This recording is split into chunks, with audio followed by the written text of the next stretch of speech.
Hey everybody, it's Alex at the Remote Work Life Podcast. I have another exceptional guest with me today. I'm really proud to say I have Andy Trieber from Crossover. And little does Andy know, I've been following him and his business for a little while. So it's a bit of a triumph actually getting him to agree to speak to me today. So I really, really appreciate you, Andy. Thanks for being with me. Yeah, no, happy to be here. Thanks for having me. Excellent, excellent.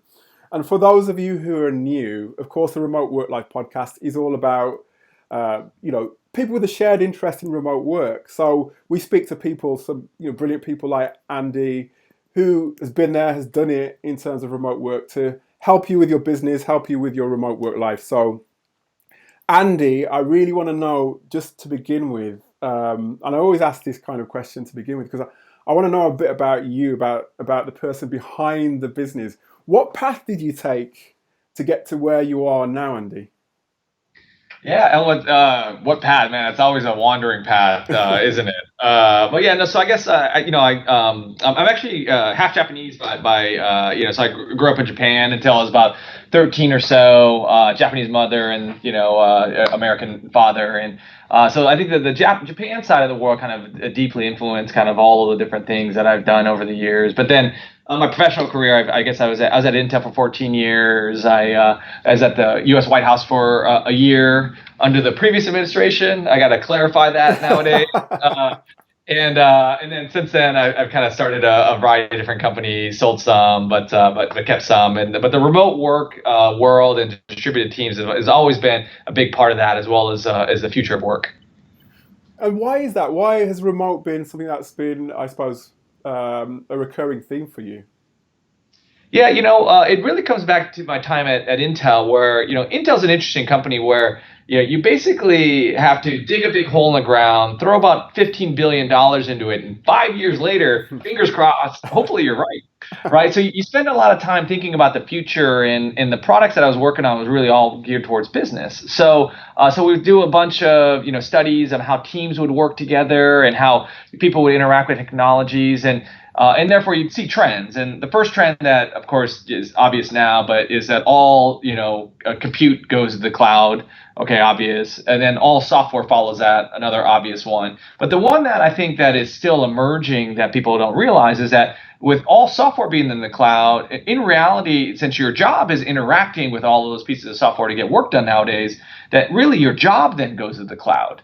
Mm-hmm. And then all of a sudden, when your job is in the cloud, things completely change from a work perspective and how you think about productivity, how you think about how you assemble teams, and how you really go and drive things like culture and others. So it's really stemmed from that time at Intel that really kind of my passion around remote started.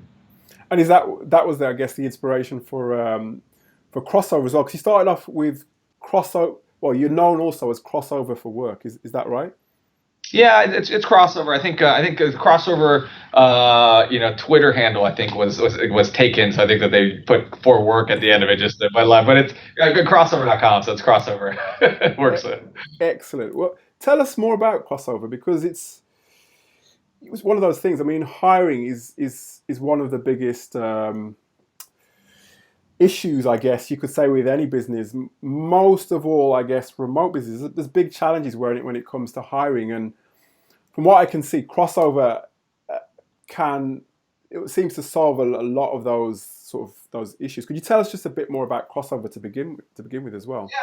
Yeah, sure. So with crossover, what we basically do is we go around trying to find the best people from around the world, and everyone frickin' says that, so it sounds cliche, but here's the way that we basically do it, right? Is that we've got anywhere between 20 and 25,000 people a week apply to our various jobs, and then we test everyone.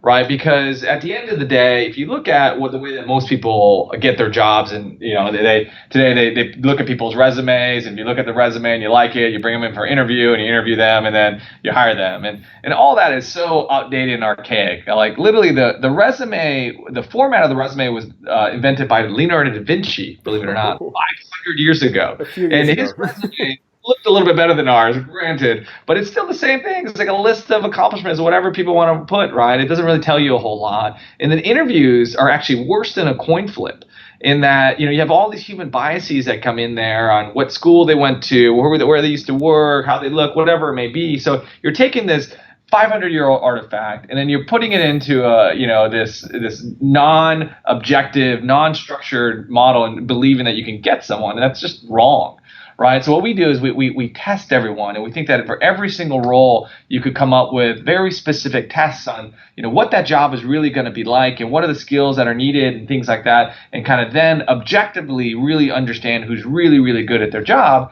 and then you can interview them for things like cultural fit and things like that, right? So that's what we do around the world, and I think we then we then assemble them into these cloud teams. And then we give them a bunch of tools to try to drive their productivity and what have you. And one big thing I think that's different about what we do is that we also have what I call a cloud wage.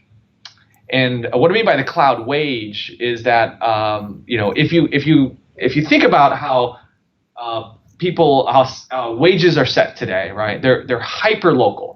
In that, what a Java developer makes in San Francisco is different than here in Austin, Texas, is different, in Rio de Janeiro, right? But they all could be doing the exact same job. Of course. Right? And particularly since they're doing it in the cloud. So you're like, why should they all make something different? So we pay the exact same no matter where in the world you are.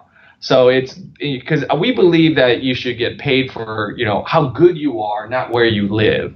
And therefore we have these cloud wages, which are horizontal anywhere around the world. So it doesn't matter if you're in Romania, if you qualify for one of our SVP positions, you're making $400,000 a year.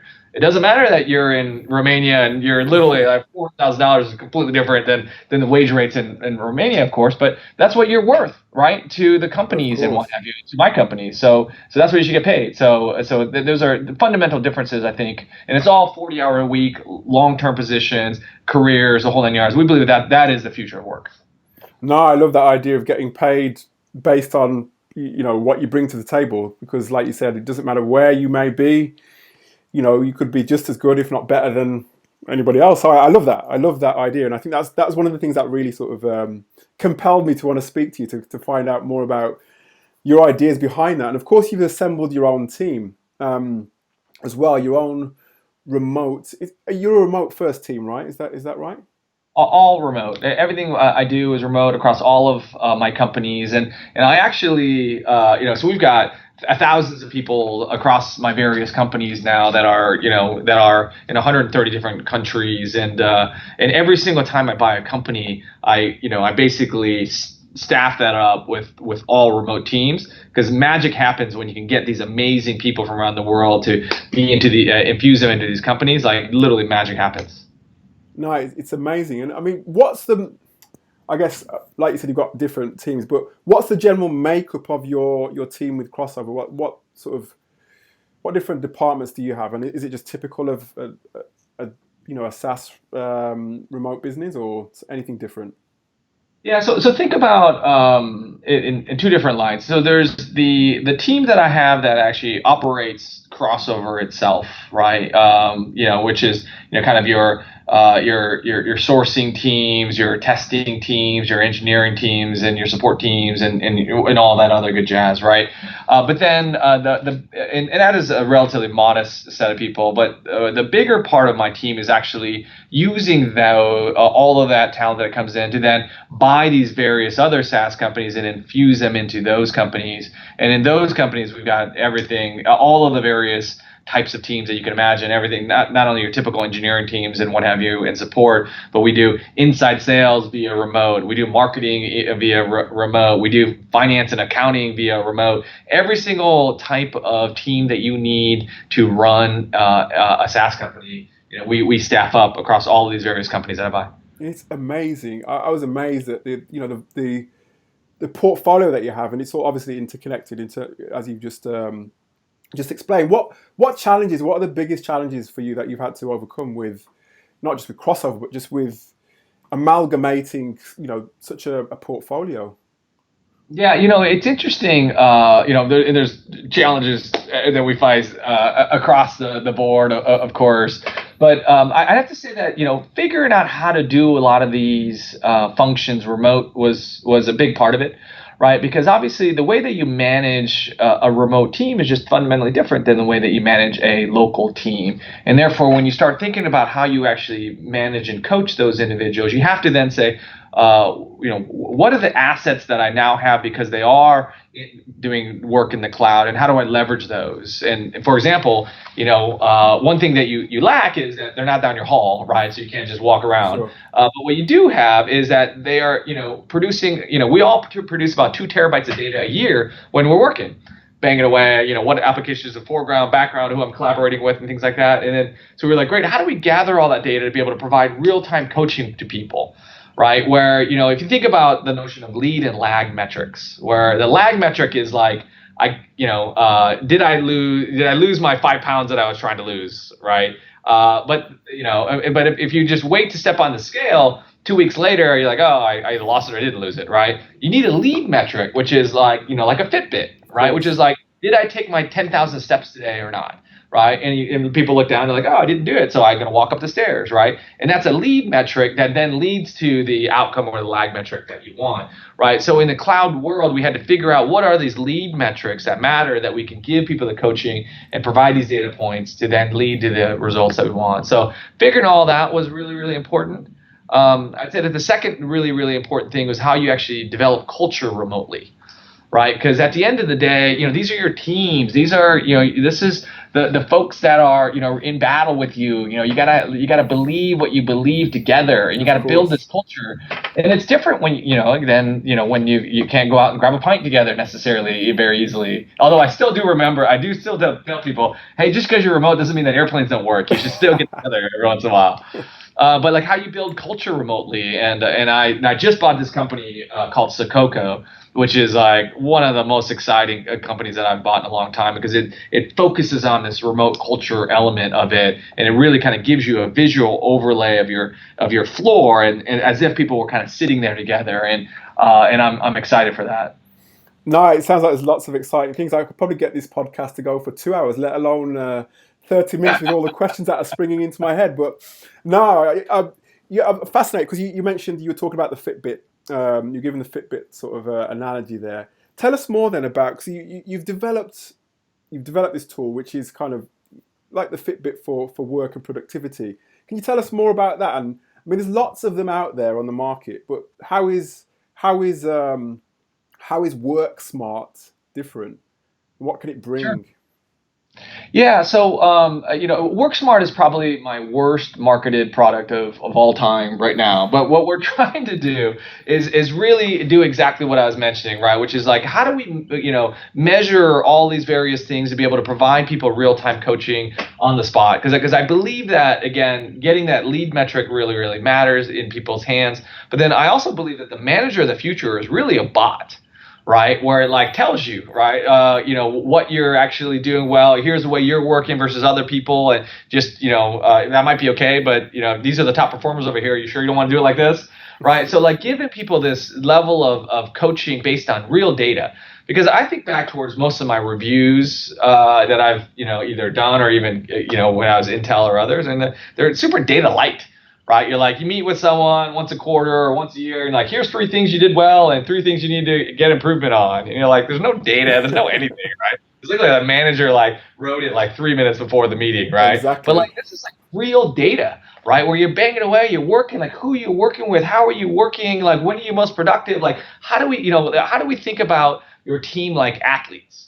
Right, where like all the best athletes in the world, right? You think about your golf swing or whatever, you're measuring your angle of attack, or if you're a soccer player, you're measuring the compression on the golf ball on the soccer ball. If you're a basketball player, you're measuring your arc, like all these things that you're measuring, right? And then you're giving it back to the athlete and saying, hey, change this or change that, and making them better. But we don't do that on the business side. We don't do that on the work side. And you're like, why not? Right? So that's what we're trying to go build, right? Is like measure everything to try to run regressions against that to help people to get better and better and better. And if we get good at that, then with the individuals will get better. But not only will the individuals get better, we'll then be able to then go further back in the recruiting cycle and say, well, what is it about this individual then, and how they work and how they're great, and what their background was and how they did on the various tests, and then can we then statistically tell you when you apply, they like, hey, Alex, I think that you're applying for this role here, but you have a 90% chance to be a top performer in this role. Mm-hmm. You sure you don't want to apply for this one instead, right? And to be able to give that type of guidance to people as they apply, or even reach out to people, right? Be like, oh my God, like you are the 99% fit for this role. You got to come apply, right? And like, so all those things, we want this circular motion to occur, but it comes from measuring that data. And the good news is that we're measuring a lot of it, but now we're still trying to figure out the correlations and all that. And we got a long way to go there. Well, we're keeping an eye on that because productivity is it's a massive talking point in not just in the world of work, but remote work in particular, because because when you're I suppose disseminated over such a wide space, you as a manager you have to have, like you said, those data points to understand where you can make improvements, to understand where the holes are. So no, that sounds good to me. Exactly, because unfortunately, and the reason why most managers still don't do remote is they don't trust it. Right, they're like, is that person really working or not? Are they really on the golf course somewhere? Right. So the good news is that with this data model, and you can, it also provides trust in a scalable way, because you can see them working, you can see the data points, you can see the intensity, right? You can see who they're collaborating with and things like that. And as a manager, then you're like, great, I can now, look across my 1,000, 2,000, 3,000 people, and even though they're all remote, I know that they're being productive, and I have even more data on them than the random person that's just sitting in the cubicle down the hall or whatever else it may be. So I believe that this will become the norm, and I believe that this is actually the way that it's a scalable remote future versus today. It's these tiny little pocket niches today. Yeah, I mean, I'm with you, and I think another thing, I suppose, which is obviously related to this, we're talking about obviously recruiting and finding the best people and making things a bit more efficient. A lot of managers that I speak to, CEOs, etc., talk about the volume of applicants that they get for each role, in particular remote roles. Obviously, remote work is a very popular thing. It's very en vogue at the moment, but they always get a sort of a swathe of applicants to different roles, and that testing at the top of the funnel sort of thing, and not just the top of the funnel, but throughout the whole process is really important. How could you've developed, I suppose, custom testing tools, haven't you, to sort of make this easier? Can you tell us more about those? Yeah, no. So we use a combination of both custom tools as well as I would consider to be kind of industry standard. And so we look at any given role and we say, what are the key important characteristics of that role, from everything from a cognitive capability to the level of English capability to the specifics of that role itself, right? I'll give you an example. Like my executive assistant is a good example, because like everyone, you can kind of visualize that for like software developers and making them code and analyzing their code and things like that. But I like to kind of use examples that are a little bit different in that, like my EA, right? I'm like, okay, what are the important characteristics of EA? Yeah, sure, right? When she needs to be smart, she needs to communicate well. But then like she also, because I travel all over the place, right? She needs to be an expert at travel, right? She needs to be an expert at like the multiple time zones, right? Since we're doing meetings in multiple time zones. And then she also needs to be able to be an expert at like expense reports and stuff like that. Like it seems like those are three things that are reasonable for the people to be experts on, right? So we developed a test that would test all three of those, right?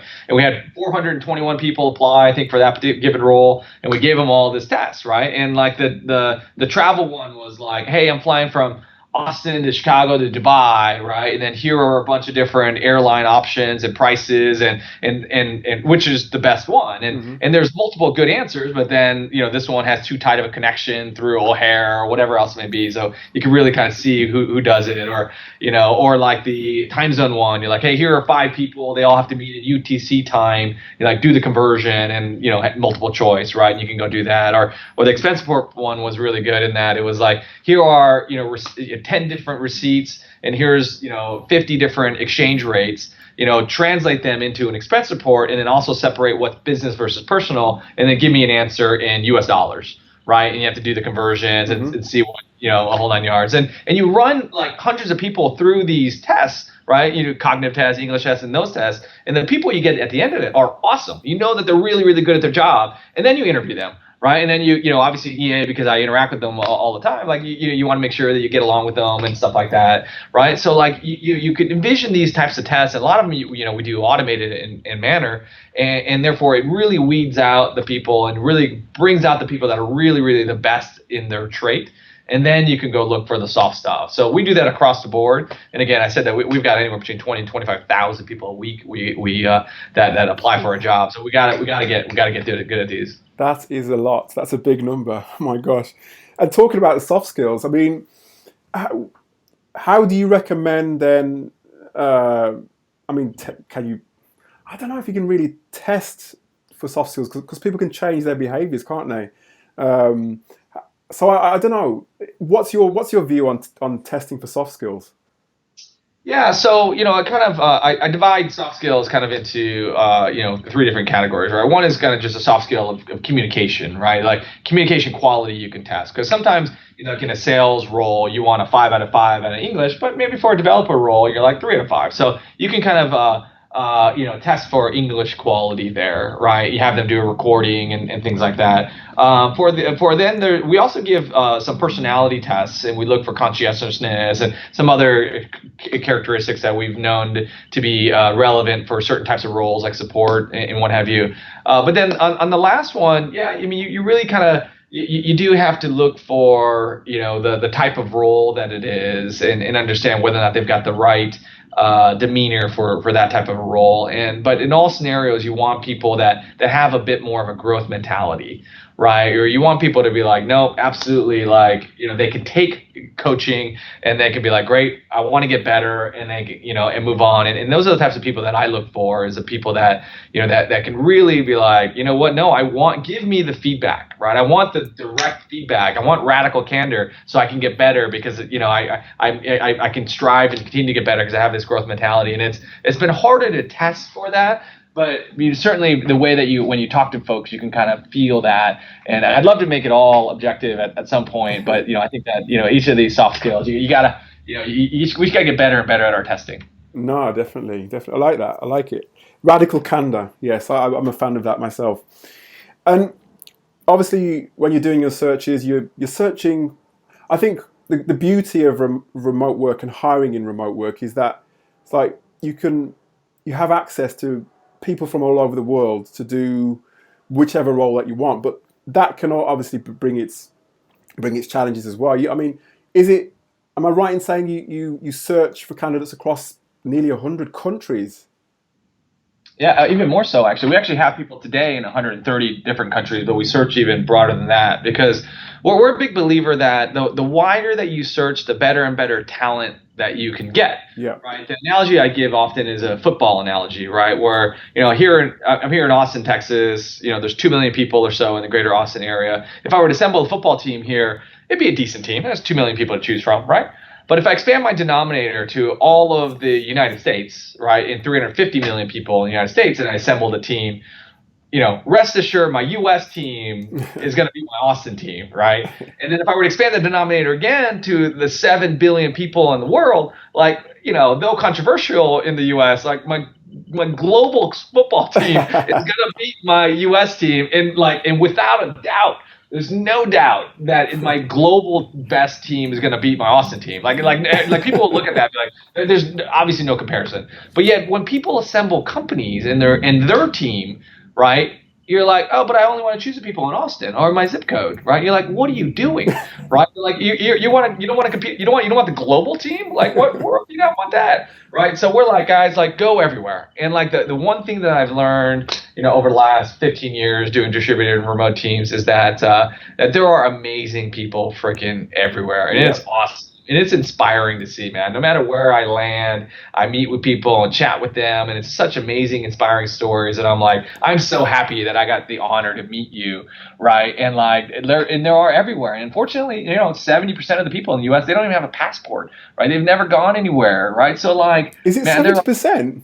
70%, right? Wow. So like, it's a crazy town, right? So you're like, like there are great people everywhere. So like and that's why I'm like trying to buy as many companies as possible now, because I'm like, guys, what a great competitive advantage if I can figure out how to leverage all this great talent and buy these companies and infuse them, magic can happen, right? So I'm like, man, like just back up the truck. Like if I could continue to find all the great people around the world, and if I can like assemble the top 1% of talent for anywhere around the Wow. world, like how much are you willing to pay to have the world's best team and whatever, right? Like it's infinite, right? So. No, it's a great thing, and I think, like I said, remote brings so much opportunity. It's amazing that there are still people out there who, I mean, I know there's obviously again lots of things that can be improved, and that same can be said about co-located business. But there's so much opportunity that this is why I started the podcast, because I wanted to sort of shine a light on all the people like yourself, Andy, who are sort of giving us this. Giving us this opportunity to sort of make it work. So, no, thank you. Yeah, no. I mean, it takes awareness, and I appreciate you starting a podcast like this, because it is awareness, because it's still young, and there's been starts and stops, right? It's been this sine wave over time where in the late '90s it was on this big boom, and then Marissa Meyer and others, it took a big dip in the early 2000s, and now it's kind of coming back. But now more than ever, I think we now have the right capabilities to do that, right? Where it used to be that you go to places of the world and then like dial-up modem at best, right? I mean there wasn't a big internet pipe, but now there's big internet pipes everywhere, even wireless. You've got these great remote collaboration tools. You've got these great culture building tools like Sococo. You've got all these great project management tools that you could do in the cloud. So we're now to that point where you can actually do a lot of these things, and it might have been a little premature before. So I can understand why it failed, but we have to do it in a scalable way, right? It can't be this like little niche things, and therefore hard questions like trust matter, right? Mm-hmm. Because not everyone in the world is trustworthy, right? So you gotta you got to make sure that you protect your enterprise, right? So what can you do to actually go and do all that are the things that I think that is the next evolution of remote that I'm super excited to see evolution on. And talking about evolution, what's in the pipeline for crossover in the next 6 to 12 months? Have you planned beyond the next 12 months? I don't know. Yeah, no. So we are going to continue to buy, as part of my Think 3 fund, we're going to continue to buy as many companies as humanly possible, right? And we're going to staff them with great remote teams from around the world. And literally, I view that as a big part of my competitive advantage on buying these companies, is that I now know how to source and assemble these great teams and manage these great teams and put them into these companies. And it dramatically changes the trajectory of these companies when you just infuse it with better and better people, right? So I view that, and I'm sure there will be other private equity firms that spring up that will end up doing the same thing. But I believe that to be the absolute future of, not only PE, but certainly VC and startups too. So, so we're just going to continue to buy companies like crazy. We're trying to go from I think we bought 30 companies last year or this year. We're trying to go to one a week next year, and then we're trying to go to one a day by 2021. Wow. Well, one thing's for sure, I'll be keeping an eye out, Andy, to see where things are going. And where are you at the moment? Where are you situated right now? Yeah, I'm in Austin, Texas. There's a cold front coming through here, so I'm freezing my rear end off here in Austin, Texas. But it's a great city, great food scene, great music scene, great tech scene here. Excellent. Sounds good. Well, Andy, it's been eye-opening. It's been interesting. It's been lovely speaking to you. As I said, I'll be keeping an eye on what you are doing and your aims to sort of buy one company. Was it per month or per day? Was it per month? By next year we're going to do one a week, and then we're going to go to one a day by 2021. That's amazing. Well, I'll be keeping an eye out for that. Thank you for joining us, Andy, and I wish you all the best with your ventures and with crossover. And if anybody, I'll leave the details in the show notes. But if you're hiring right now, or if you're looking to hire in the future, then you should get over to crossover.com and check it out, because there are challenges involved in recruiting, and I think really crossover is a real solution that you should consider in your hiring. So So thanks Great. again, Yeah, no, Andy. absolutely. And have anyone want to reach out to me, feel free. I mean, my Twitter handle, of course, is just at Andy Treba. So feel free to reach out, and and thank you again for the time here. It's always fun to chat with other passionate remote folks.